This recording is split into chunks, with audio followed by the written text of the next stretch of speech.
Ay, nagtutuhog po tayo ngayon. So, may pork barbecue ako dito at dahil bukas ay ang aking birthday. So, ngayon nag-imbita ako ng konting mga katrabaho ko dito at para matikman nila. Alam nyo naman tayong mga Pilipino is ano tayo sa, ganun tayo, yung hospitality natin talagang hindi nawawala. At saka yun pala, topic ko nga pala ngayon is about sa party, no, tayo mga Pilipino. Sa party po, hindi po makukumpleto yan kung walang nagsasalita ng, after nakikain yung ibang bisita, pagdating sa bahay or sa iba, sasabihin, may sasabihin, sa ayaw at sa gusto natin, may sasabihin sila. Like for example, ay, sobrang maalat yung pansit. Ay, yung barbecue niya, ganun. Meron silang sasabihin kahit nabusog naman sila, di po ba? Kaya lang, hindi yata nakukumpleto ang parte ng Pilipino kapag walang ganun tao. May mga ganun. At kasi siguro, napaka-talent. Ito yung sa akin na baka dahil sobra tayong talented, lahat tayo iniisip. Siyempre may kanya-kanya tayong mga minanang kaalaman sa ating mga magulang o yung ganun, na natuto tayo magluto sa paraan na kung paano nila tayo tinuro, di ba? Pasensya na, Kapampangan si Lola. So ayun na nga, yung halimbawa nagluto ako, ito yung sangkap ko, sasabihin nung isang bisita, ako sis yung ano ko, ganyan. Kaya yata nauso dun sa, kung nanonood kayo ng TVJ, yung Itbulaga, di ba dati sinasabi nila, wala kayo sa lolo ko, wala kayo sa tito ko, yung ganun ba? Dahil hindi yan magpapatalo. Kahit nasarapan na siya sa yung handa mo, sasabihin pa rin niya, sis, bakit hindi mo nilagyan ng ganyan? Mars, bakit walang ganon?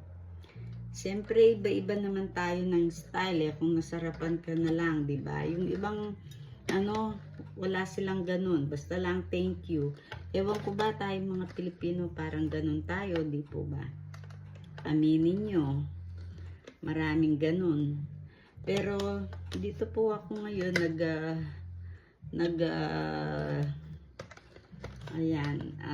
nagba-vlog or nagre-reels na ipinapakita ko sa inyo at pinagmamalaki ko yung minana kong kaalaman. So, ito nga yung minana ko sa mga magulang ko, kung paano sila magluto, kung anong style, at hindi po ako madamot, ibinibigay ko rin naman yung mga recipe o nagtuturo ako. Mahilig din po ako mag-improvise ng mga, pasensya na, hindi pala sa akin ito, mahilig din po pala akong mag-improvise ng mga sangkap. Kasi tinitikman-tikman na kagaya nung isang video kung napanood nyo, na yung dahil ang dami-dami kong na harvest na zucchini, kung ano-ano ang ginawa ko. May pagkalasa siya ng opo, yung opo natin, may talong, ganun, may lasa siyang ganun. Kaya yung ginawa ko, ginisa ko siya na parang tinola. Ang dami kong nagawa dun sa zucchini ko. So, ayun. Okay naman. Yung lasa hindi na iba. So, ito nga pala po yung mga barbecue na minarinate ko naman ito. Alam nyo bang naglalagay ako ng soda?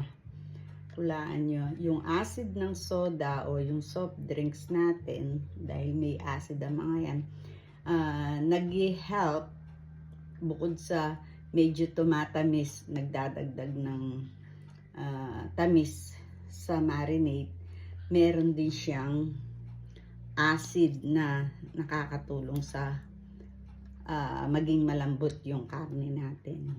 So, yun. Isa sa mga sabihin nating secret or hindi naman secret, ginagawa ko na po yun since then kasi nagtinda ako ng barbecue sa amin. So, minarinate ko siya. Ang nadagdag lang, instead of sugar or brown sugar ang nilalagay ko ngayon, nilalagay ko pampatamis ng barbecue ko is honey. So, yun. Honey, tsaka maraming garlic, tsaka soy sauce, tsaka yung soda, tsaka paminta, at hindi ko nakakalimutan nilagay ang kalamansi or vinegar kung anong meron ako. Mas maganda kasi yung kalamansi, mabango. So, nasa sa inyo na po yun. Yun yung contrast, tsaka paminta. Mabawang. Ayun. Yun lang po ang sangkap niya. At kung gusto nyo lagyan ng bechin, nasa sa inyo na yun.